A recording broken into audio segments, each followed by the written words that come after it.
procura con diligencia presentarte a Dios aprobado, como obrero que no tiene de qué avergonzarse, que maneja con precisión la palabra de verdad.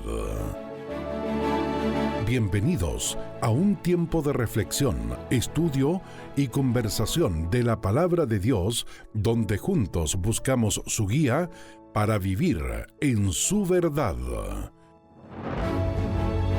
Aquí comienza Aprendiendo Juntos en Armonía. Hola, ¿cómo están? Sean todos muy bienvenidos a su programa Aprendiendo Juntos y en Armonía. Hoy vamos a estar tratando un nuevo libro ya, Levítico. Levítico tiene muy poca narrativa y en ocasiones provee muchos detalles acerca de cosas que parecieran no tener importancia actualmente, pero esta razón a menudo es dejado de lado. Pero sin Levítico perderíamos un gran conjunto de conocimientos acerca de la santidad de Dios, nuestro pecado y la obra de Cristo en la cruz. Así que hoy vamos a ver esta importancia de este maravilloso libro y para ello damos la bienvenida a nuestro querido pastor y profesor, como le digo yo, en este programa, nuestro pastor Iván Reyes. ¿Cómo está, pastor? Hermano Juan, qué gusto es poder saludarle desde acá, de poder enviar un abrazo virtual a usted, a todos los hermanos que escuchan este programa constantemente, que nos siguen, y más que seguirnos a nosotros, siguen la enseñanza, ¿verdad? Que es lo central, lo principal, la esencia misma, la razón por la cual hacemos este programa es para poder darles un panorama general de lo que es el Antiguo Testamento y la importancia y la trascendencia de poder verlo también a la luz de la teología bíblica, como se conoce, que es el camino hacia la cruz. Todo apunta al Señor Jesucristo y a ese evento superlativo que es la cruz de Cristo para nuestra salvación. Así es. ¿Le parece, pastor, si oramos primero? Perfecto. Nuestro buen Dios, ¿cómo no darte gracias en este día si has sido tan bueno con nosotros, Señor? Has provisto lo que necesitamos, Señor, y agradecemos principalmente por la obra redentora de Cristo.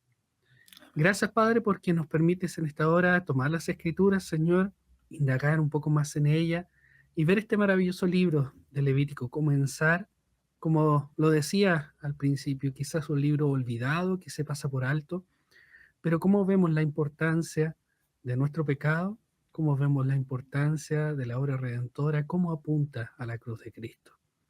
Gracias te damos, Señor, y te rogamos que nos uses conforme a tu misericordia y en gracia. Te lo pedimos en Cristo. Amén. Amén.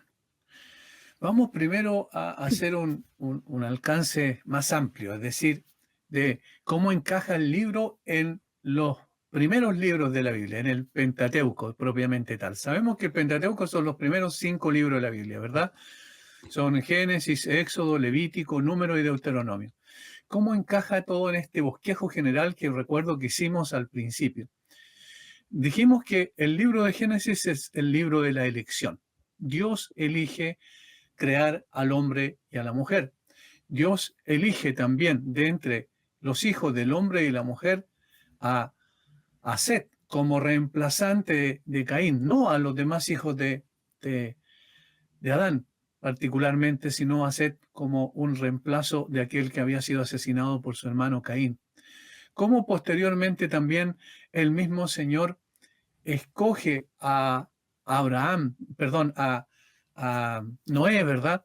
Para que a través de la descendencia de Noé se siguiera manifestando esa promesa que hizo en Génesis 3:15. Escoge de los hijos de Noé a Sem. De allí viene el término semita. Ahí cuando escuchamos normalmente en nuestro contexto antisemita, es decir, contra los semitas, refiriéndose particularmente a la descendencia de Sem y en este sentido de Israel, obviamente. Posteriormente vemos que escoge también soberanamente a Abraham. De Abraham escoge a uno de sus hijos, no, ¿verdad?, a aquel que vino de la esclava egipcia, sino que era Ismael, sino a Isaac, que vino obviamente de su propia esposa. De Isaac, de los 2 hijos de Isaac, escoge también a Jacob, ¿verdad? como Pablo lo va a decir y explicar después teológicamente en el capítulo 9 de Romanos. Todo el libro de Génesis es elección. De los hijos de Jacob, escoge principalmente a la tribu de Judá, posteriormente para que a través de ella también venga el Mesías prometido, la simiente santa. De tal forma que todo es elección. Llegamos al libro de Éxodo y vemos que aquellos que fueron elegidos por Dios, escogidos soberanamente por Dios, como dice Efesios capítulo 1, versículo 3, escogidos antes de la fundación del mundo, a aquellos que Él escogió, entonces ahora necesita redimirlos porque están en una condición de esclavitud en Éxodo. Por lo tanto, el libro de Éxodo, el tema principal es redención, como vimos también anteriormente en este programa. Pero aquellos que son redimidos necesitan ser santificados. Aquellos que fueron elegidos, aquellos que son redimidos, necesitan ser santificados. ¿Cómo podemos verlo entonces en este progreso del libro? Evidentemente, o los libros, quiero decir, Levítico. Levítico es el libro de la santidad. Levítico es el libro de la santificación. Levítico es el que muestra con toda claridad la condición pecaminosa del hombre y su necesidad permanente de que sus pecados sean expiados. Y entonces, esa expiación tiene que ver también con el proceso de santificación, de transformación, de cambio en aquellos que han sido redimidos y que ahora están junto al monte Sinaí todavía. Todavía estamos en ese contexto del avance del desarrollo de la revelación. En el trayecto de Israel en el desierto estamos en el monte Sinaí. El Señor les da, recuerden, un tabernáculo para que a través de ese tabernáculo Él habite en medio de ellos, y cuando termina el libro de Éxodo estamos, y aquí estamos haciendo un contexto más cercano, estamos entonces en la comunión de Dios con el hombre, en este sentido con el pueblo de Israel, allí en el desierto, a través del tabernáculo. Se erige el tabernáculo, desciende Dios en una nube y se llena completamente para mostrar la plenitud del Señor en esa comunión con el hombre pecador por medio de los sacrificios, obviamente, que se hacían en el altar del holocausto. Entonces, llegamos a Levítico y comienza de la siguiente manera el texto. Noten cómo el tabernáculo sigue siendo el centro en cuestión de la revelación de Dios. Llamó Jehová a Moisés y habló con él desde el tabernáculo de reunión, diciendo: habla a los hijos de Israel y diles: cuando alguno de entre vosotros ofrece ofrenda a Jehová, de ganado vacuno u ovejuno, haréis vuestra ofrenda. Inmediatamente dice: mira, estas son las instrucciones. La instrucción principal tiene que ver con las ofrendas que el pueblo ha de presentar. No dice que el pueblo, cuando llegue a entender que necesita una ofrenda, no, sino cuando está diciendo cuando presenten ofrenda como un sistema ya de sacrificios preestablecido. ¿Por qué necesitaban presentar una ofrenda? Porque eran obviamente pecadores y necesitaban que sus pecados fueran cubiertos, expiados, mientras llegase el sacrificio perfecto.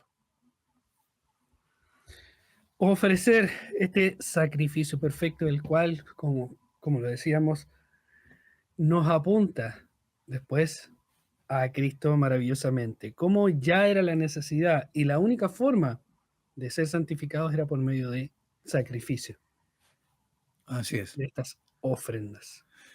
El nombre de Levítico es un nombre que le puso la Septuaginta. Normalmente los nombres que aparecen en el Antiguo Testamento fueron puestos por allá por el año 250 a.C. aproximadamente, cuando se hizo la primera traducción, la primera versión del hebreo al griego, que denominamos, normalmente se conoce como la Septuaginta. Entonces el nombre Levítico no es el nombre hebreo, sino que el nombre Levítico es un nombre griego que significa simplemente cosas relacionadas con los levitas.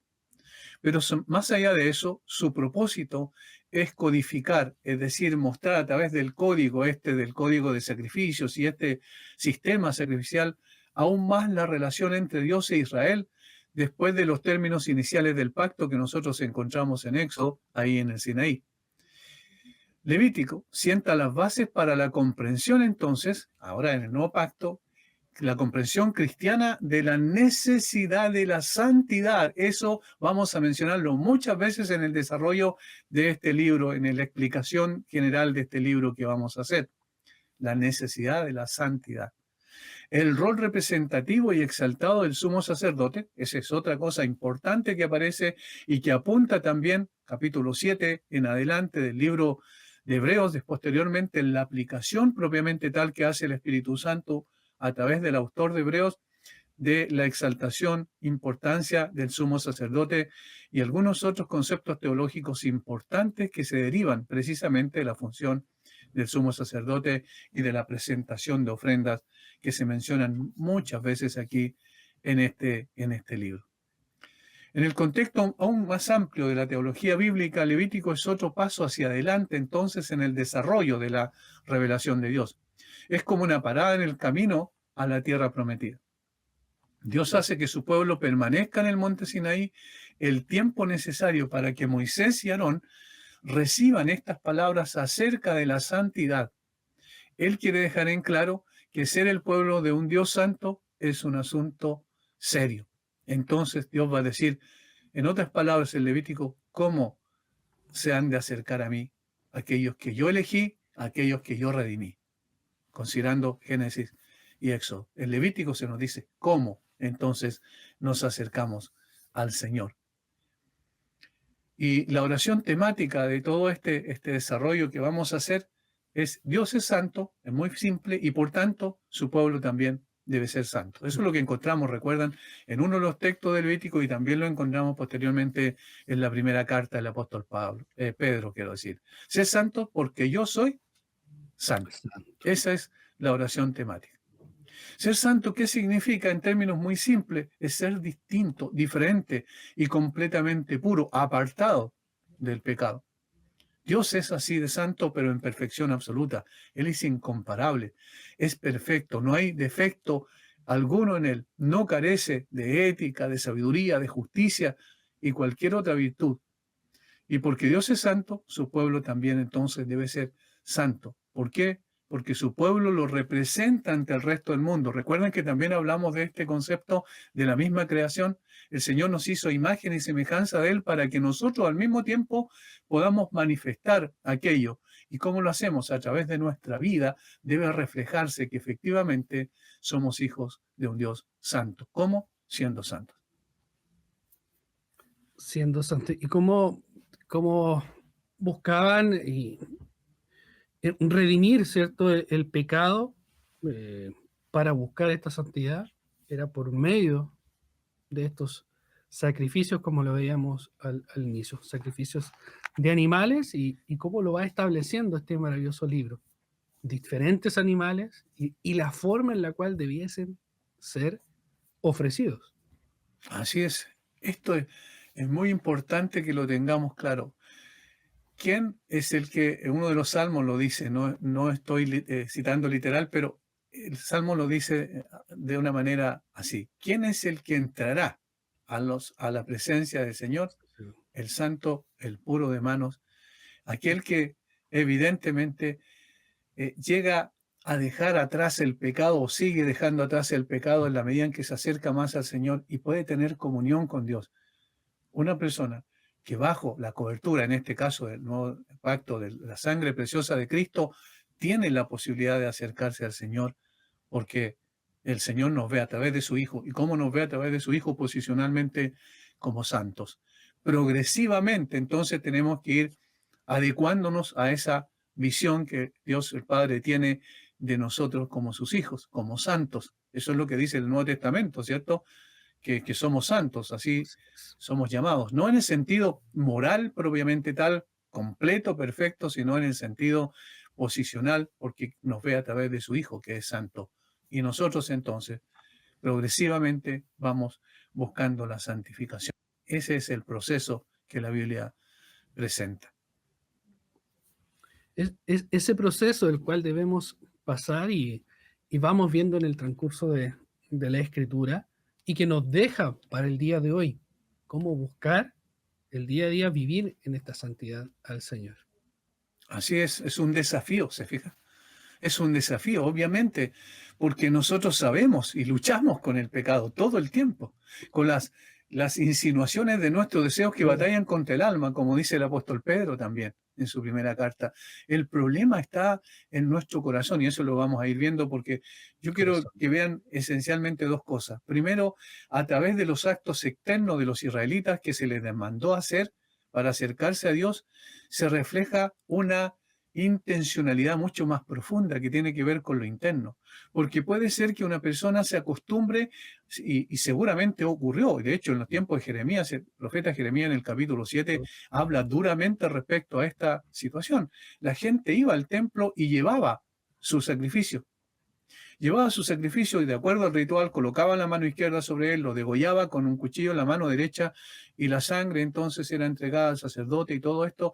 La gente se acostumbró a este sistema, pero simplemente se acostumbró al ritual. ¿Y qué es lo que desconoció en el proceso? El hecho de la necesidad de la santidad, que es más interna, más profunda, es la necesidad del corazón. Porque obviamente sabemos que el problema del corazón es el corazón del problema.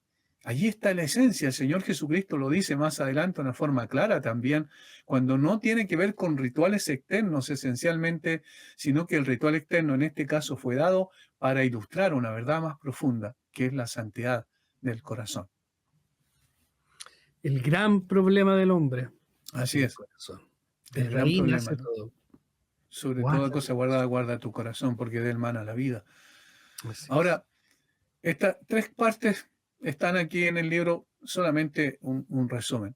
En primer lugar, hay leyes para decirle a los israelitas cómo deben acercarse a Dios. Ese es el propósito entonces de esta ley. ¿Cómo deben acercarse a Dios? Hay una instrucción particular que les dice, mira, esta es la forma de acercarse a Dios. Segundo, hay también una provisión para cuando fallan en obedecer. ¿Cuál es la provisión cuando fallan en obedecer? Pueden disponer de un sacrificio sustitutivo. Esa es la segunda verdad que aparece aquí, ya sea a través de los diferentes tipos de ofrenda, que obviamente no lo vamos a analizar cada una de ellas porque la idea es dar un panorama general del libro. Pero es muy importante esto. ¿Cómo acercarse a Dios? Cuando fallan en obedecer estas reglas de cómo acercarse a Dios, entonces hay una disposición de gracia de parte de Dios al decirles, miren, pueden hacerlo a través de un sacrificio cuyo animal que es sacrificado muere en lugar de ustedes, que son los que transgredieron la ley. Y tercero, desde esa posición de perdón y gracia, el pueblo es llamado a vivir vidas santas. O sea, eso debiese animarles a vivir vidas santas, porque una persona cuando llevaba un animal para el sacrificio, se entendía que reconocía su pecado, que había transgredido la norma de Dios, la ley de Dios, que no había cumplido. Y entonces el Señor provee un sacrificio. Y ese sacrificio entonces es la expresión externa de algo que debiese ocurrir en el corazón de aquel que llevaba ese sacrificio, de que he fallado a Dios y he transgredido la norma.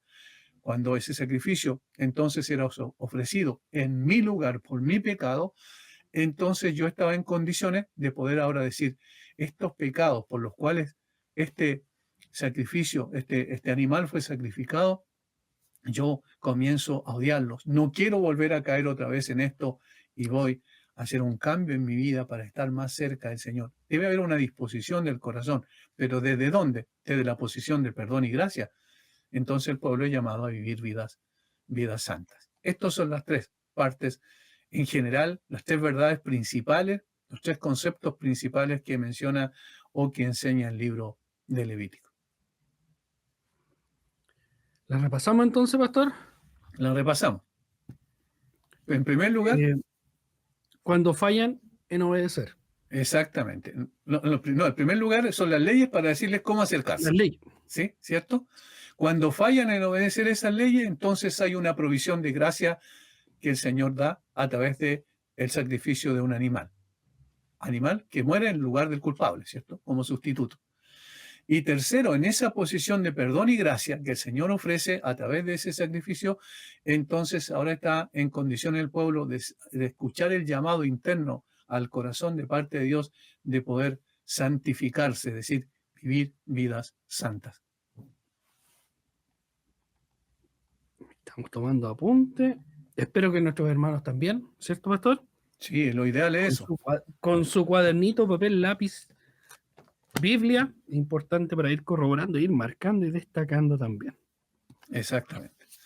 Entonces ahora lo que vamos a hacer, vamos a tratar de guiar este estudio que empezamos, empezando por lo primero que aparece allí, que son las ofrendas, ¿cierto? Luego el sacerdocio. Enseguida el código de santidad, que aparece en los capítulos 11 al 15 y 18 al 27, o sea, abarcan la mayor parte del libro, el código de santidad. Y cuarto, terminaremos con la sección intermedia, capítulos 16 y 17, el día de la expiación. Ahora, notemos que es interesante esta forma de acercarnos. ¿Por qué? Porque la posición intermedia es el corazón del libro. Es decir, desde ahí nosotros podemos ir, como hemos dicho, como a tirar una piedra, ¿cierto?, en una agua detenida, como en círculos concéntricos viendo lo demás. Entonces el corazón va a ser esta parte, el capítulo 16 y 17, que es el día de la expiación. ¿Por qué es tan importante? Porque es el día donde se sacrificaban a dos animales, se sacrificaba un animal, quiero decir, otro era dejado libre y el que era sacrificado, la sangre de él era llevada no solo al lugar, digamos, a ser rociada sobre el altar del holocausto que estaba en el atrio, sino también a los utensilios que aparecen en el lugar santo y también, principalmente y sobre todas las cosas, al lugar santísimo, donde Dios descendía a través de una nube y era rociado sobre el caporet o en la tapa del arca del pacto para perdonar los pecados del pueblo. Y eso se hacía una vez en el año.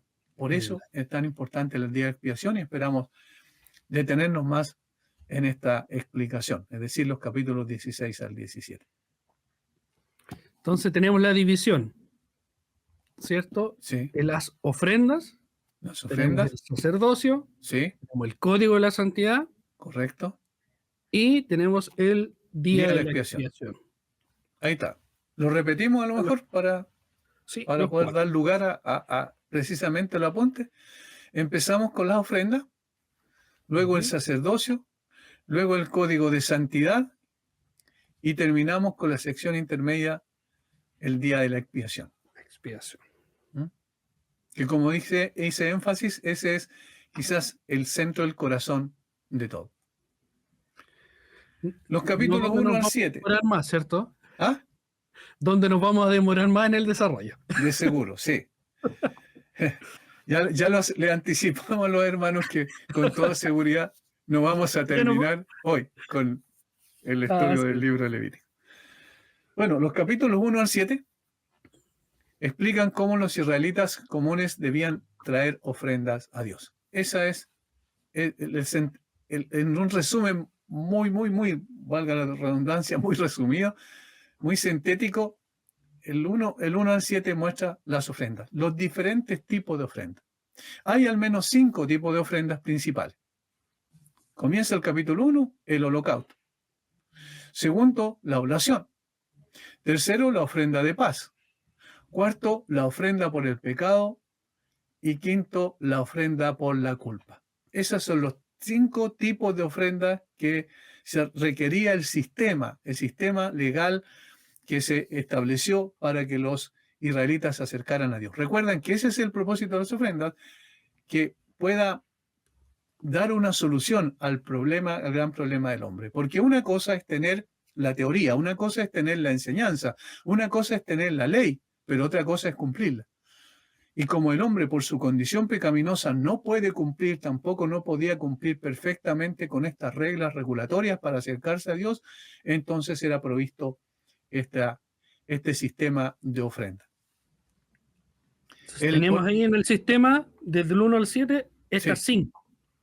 Exacto, son 5. Oblación, son 5. Holocausto, correcto. Oblación, la ofrenda de paz, la ofrenda por el pecado y por la culpa. Exactamente. Y ese sistema tenía como propósito proveer una posibilidad de que el hombre pudiese, entonces, por gracia de Dios, a través del ofrecimiento del perdón por medio del sacrificio de un animal, en otro caso como ofrendas de paz y otras ofrendas no necesariamente cruentas, para que el hombre tuviese una relación con Dios. Comenzamos con el holocausto, en donde nos vamos a detener un poquito más quizás respecto a esto. Lo otro lo vamos a pasar así muy por encima. El holocausto se entiende como expiación por el pecado. Miremos el capítulo 1, versículos 3 al 5. Si su ofrenda fuera holocausto vacuno, macho sin defecto lo ofrecerá. De su voluntad lo ofrecerá a la puerta del tabernáculo de reunión delante de Jehová. Y pondrá su mano sobre la cabeza del holocausto y será aceptado para expiación suya. Entonces degollará el becerro en la presencia de Jehová, y los sacerdotes, hijos de Aarón, ofrecerán la sangre y la rociarán alrededor sobre el altar, el cual está a la puerta del tabernáculo de reunión. Eso es lo que dice. Allí explica muy claramente cuál es el propósito. Será aceptado para expiación suya. Explica también cuáles deben ser las cualidades y las características de la ofrenda. La ofrecerá a la puerta del tabernáculo de reunión, holocausto vacuno macho sin defecto lo ofrecerá. Sin defecto, eso es clave, lo ofrecerá. ¿Por qué? Porque es representativo del sacrificio perfecto, ¿cierto? Tercero, de su voluntad lo hará. Es decir, la persona tiene que ser consciente. Esa es la idea de su voluntad. Sea consciente de su pecado y entonces la necesidad de la expiación de su pecado. Y para eso, entonces debe llevar un animal de su voluntad, con una determinación de su propia voluntad, producto de que soy consciente de que necesito esta expiación. ¿Cómo lo hará? Pondrá su mano sobre la cabeza del holocausto. Esto es muy interesante. La mano izquierda iba por sobre la cabeza del animal y la mano derecha el cuchillo con el cual iba a degollar a ese animal. La mano izquierda, que es un sentido de transferencia sobre la cabeza del animal, de transferencia obviamente simbólica de mis pecados, para decir, este va a morir por causa de mis pecados y va a morir en consecuencia en mi lugar. ¿Se entiende? Es muy interesante, es ilustrativo. Todo esto es una ilustración preciosa de lo que significa la necesidad del hombre. Entonces el hombre es consciente y dice, yo sé que he pecado y que mi pecado merece, digamos, el juicio de Dios y yo merezco morir por causa de mi pecado. Pero este animal va a morir en mi lugar, como mi sustituto. Entonces degollará al becerro en la presencia de Jehová, y los sacerdotes hijos de Aarón ofrecerán la sangre, este es otro elemento importante, y la rociarán alrededor sobre el altar, el cual está a la puerta del tabernáculo de reunión. Este era un sacrificio que se debía hacer continuamente. ¿Lo notan? Estos elementos son muy interesantes porque nos ayudan a entender a qué estaba apuntando Dios. No era el mero ritual, sino a través de los detalles del ritual se expresaban verdades importantísimas que nosotros debemos también, en caso del nuevo pacto, ¿cierto? Los que ya hablamos del tiempo del cristianismo, nosotros estamos entonces bajo esa necesidad permanente. Pero obviamente ya no necesitamos presentar ofrendas de animales, porque la ofrenda perfecta ya fue hecha por nosotros, en lugar de nosotros y para beneficio nuestro. Y fue hecha de una vez y para siempre. Siempre. Así es. Entonces, como dijimos, quizás ahondar un poquito más, colocar las manos sobre la cabeza era un acto simbólico de transferencia de la culpa del pecador al becerro. Entonces el becerro es muerto por los pecados de esa persona. Eso es muy importante que lo tengamos claro. Así, cuando un israelita era consciente de su pecado, miren, consciente de su pecado, esto es lo primero que tenía que tener, conciencia de pecado, esto es lo que tenía que hacer. Evidentemente, los israelitas debían entender esto como un sistema ilustrativo hasta que viniera el sacrificio perfecto. Debían entenderlo por fe hacia esa promesa de Génesis 3:15. Miraban hacia atrás, había una promesa de un redentor.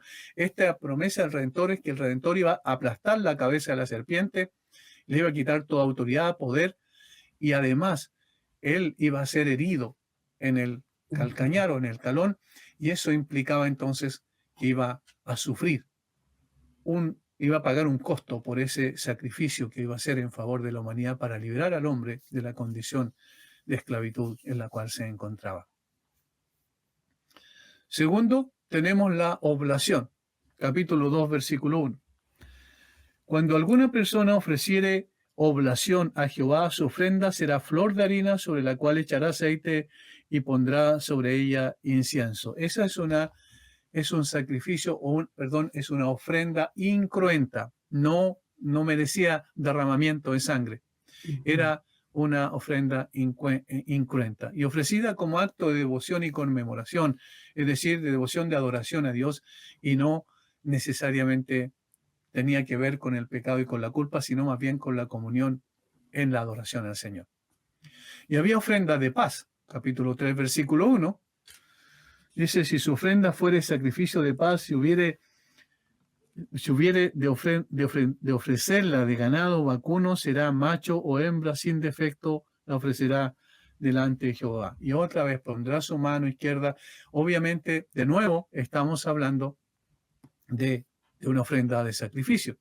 Esto resalta el hecho de que en realidad todo lo que los israelitas poseían pertenecía al Señor.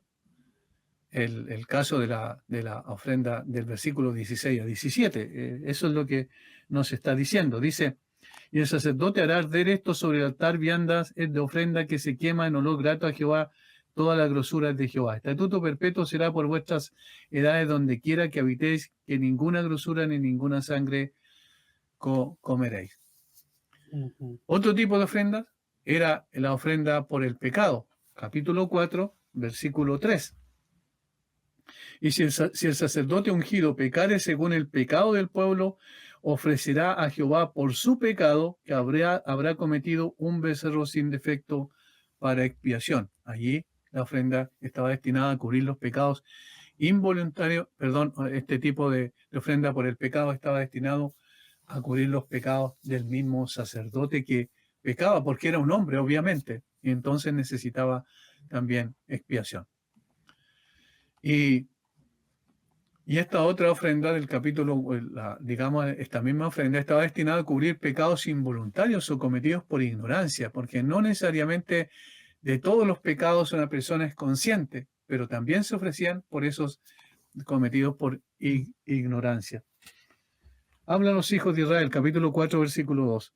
Y diles: cuando alguna persona pecare por yerro en alguno de los mandamientos de Jehová sobre cosas que no se han de hacer, e hiciere alguna de ellas, por yerro, es decir, no por consciente, sino por ignorancia. Si el sacerdote ungido pecare según el pecado del pueblo, ofrecerá a Jehová por su pecado que habrá cometido un becerro sin defecto para expiación. Aquí están el sistema de ofrenda. Los estándares de Dios se miden por su propia santidad. Esto es lo que nos enseña. Y no por nuestra propia conciencia. Es decir, si somos conscientes del pecado o no, si la Biblia dice, si el Señor revela que es pecado, es pecado. Es pecado. No sé si se entiende. Es decir, nosotros podemos decir: pero hay pecado que yo no soy consciente de ese, que he cometido pecado. Bueno, pero si el Señor dice es pecado, revisa tu corazón, y podemos verlo a través de la revelación del espejo perfecto de la palabra de Dios, entonces es pecado. Y donde Dios dice que es pecado, yo no voy a debatir con Él, ¿verdad? Porque soy simplemente una criatura pequeña, insignificante, ignorante en muchas cosas. Dios es sabio y perfecto, y además su santidad muestra mi condición real delante de Él. ¿Alguna vez podíamos pensar no hay forma de ocultar, ni de tapar, ni de nada? No podemos justificarnos delante de un Dios santo. Así es. No hay argumento que valga. No hay nada. Alguna vez quizás pensamos que si no teníamos la intención de pecar, no es pecado. Aparentemente la intención no lo es todo, obviamente. Por eso es que ahí está hablando de pecar por yerro o ignorancia, de tal manera que todos los pecados, absolutamente todos, debían ser expiados. No, nada, ni de intención, ni de comisión, que pueda escapar a este hecho. Finalmente están las ofrendas por la culpa, capítulo 5, versículo 6. Cuando pecare en alguna de estas cosas, confesará aquello en que pecó. Y para expiación, versículo 4. Si alguno jurare a la ligera con sus labios hacer mal o hacer bien, en cualquier cosa que el hombre profiere con juramento, y él no lo entendiere, si después lo entiende, será culpable por cualquiera de estas cosas. Es decir, que estaban destinadas a resaltar la maldad del pecado y expiarla al mismo tiempo. Esta ofrenda en particular debía ofrecerse cuando alguien quedaba ritualmente impuro o pecaba contra su prójimo, según el contexto, que no vamos a leer, pero ustedes lo pueden leer posteriormente para entender esto.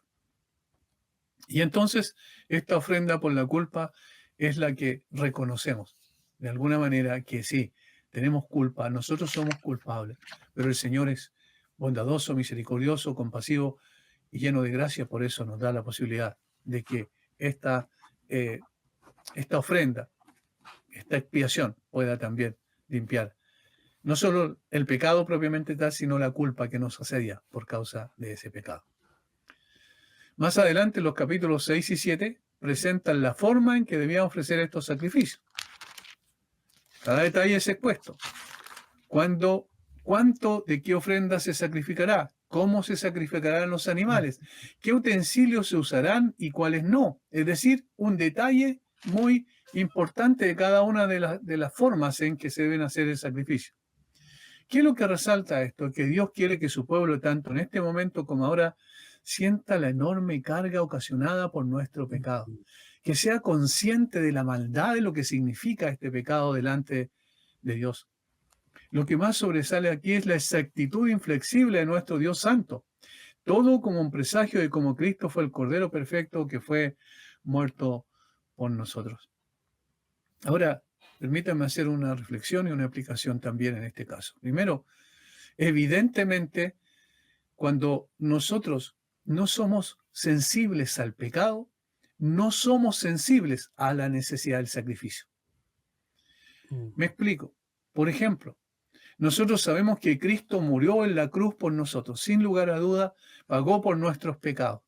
Pero cuando nosotros, ya siendo creyentes, no somos sensibles al pecado que cometemos hoy como creyentes, nosotros estamos diciendo que estamos minimizando el sacrificio de Cristo.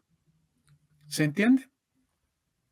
En otras palabras, cuando nosotros simplemente decimos, bueno, pero Cristo ya murió por este pecado, en una forma liviana, sin análisis, sin experimentar un sentimiento de culpa profundo, sin experimentar un arrepentimiento genuino por ese pecado, entonces nosotros estamos superficializando el sacrificio de Cristo. Estamos diciendo en otras palabras, bueno, pero no es necesario ya, porque total ya fue una vez y para siempre y pagó por nosotros.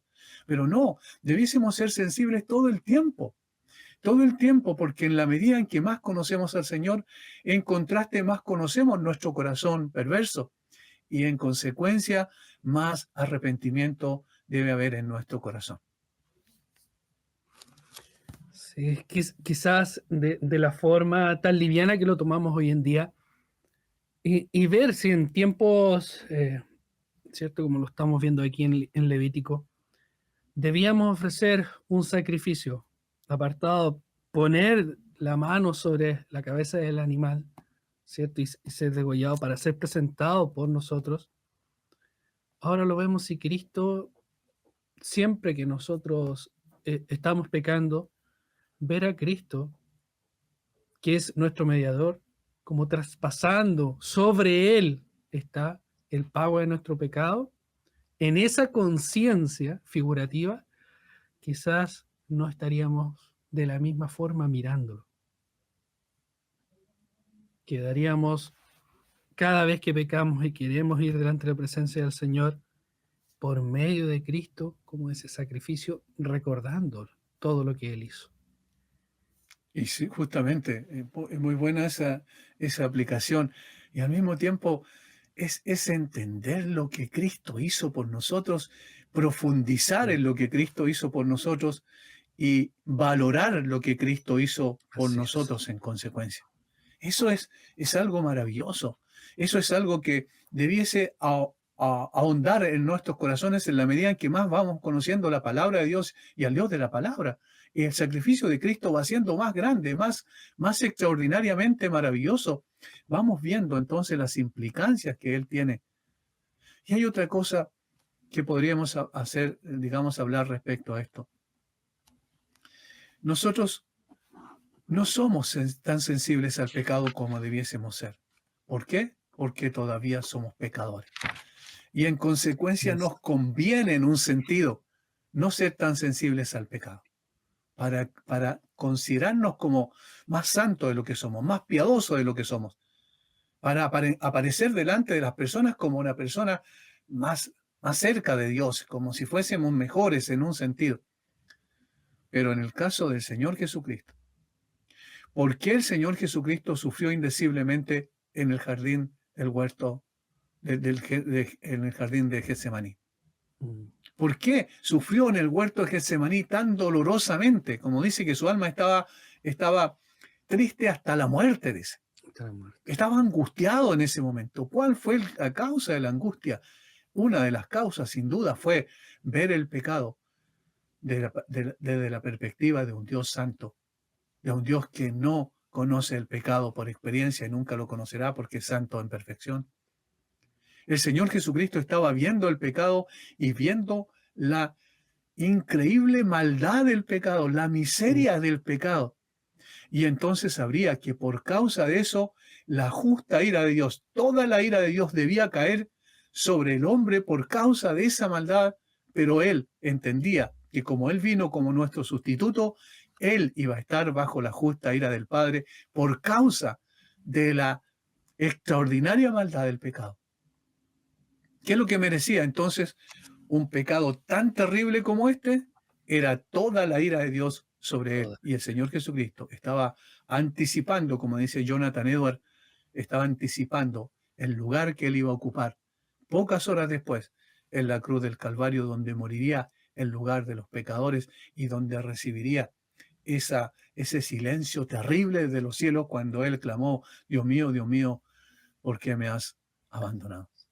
Esa es precisamente la esencia misma, el punto cúlmine por el cual el Señor podía saber que la ira de Dios era justa sobre ese pecado, porque él conocía en esencia lo que significaba el pecado en sí. Entonces, el Señor, siendo santo, podía ver la verdadera profundidad y maldad del pecado. Nosotros, aún siendo creyentes, todavía somos pecadores y por eso no podemos ver toda la esencia misma de la maldad del pecado. ¿Qué es lo que está diciéndonos a través del libro de Levítico? Recuerda una y otra vez lo miserable que es el pecado, lo destructivo que es el pecado, cómo merece la ira de Dios el pecado. Y eso nos hace valorar mucho más el sacrificio de Cristo. Valorar ese sacrificio, yo creo que esas dos cosas debiesen estar permanentemente en nosotros, recordándolas día a día.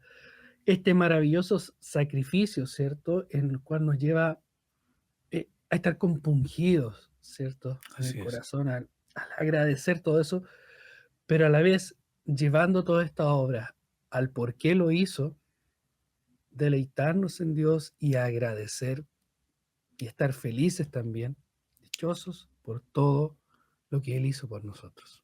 Amén. Y el hecho de ya no estar muertos, que es lo que deberíamos estar. Totalmente. Pastor, gracias. Creo que ya terminamos con las ofrendas. ¿Alcanzamos? Sí, alcanzamos. Creo que el próximo capítulo, a ver si vemos sacerdocio y a lo mejor vamos a ir desarrollando de esa forma. Pero ¿sabe qué, pastor? Pedirle a los hermanos algo muy importante. Nosotros vimos muy a la pasada, por ejemplo, la ofrenda de paz, del capítulo 3, ¿cierto? El 16, el 17, pero es importante que puedan ir leyendo todo este capítulo hasta el 5, ya, por capítulo 6 incluso, porque hay unos detalles maravillosos. Creo que en esos detalles, en esa perfección de cómo el Señor pidió cada cosa, el significado de cada una de ellas, nos asombra. Sin duda. Pedirle a los hermanos que puedan leer, ir subrayando el porqué, de la forma de que fuera la ofrenda, el cómo tenía que hacerlo el sacerdote, hasta qué lugar llegaba, cómo lo hacía, dónde derramaba, es maravilloso. Así que, buena forma de poder también entender mucho más todavía lo que estamos diciendo en términos generales. Así es. Un abrazo, pastor, a la distancia. Igualmente. Gracias por compartir en este día con nosotros y a todos nuestros hermanos. Recuerden ahí compartir en las redes sociales y seguir aprendiendo juntos como lo hacemos todos y lo hacemos acá en armonía. Que el Señor les guarde y les bendiga. En Armonía hemos presentado Aprendiendo juntos en armonía. ¿Quieres volverlo a escuchar? Encuentra Aprendiendo Juntos en Armonía en Spotify, Apple Podcast y en armonía.cl. Cada semana, un nuevo episodio.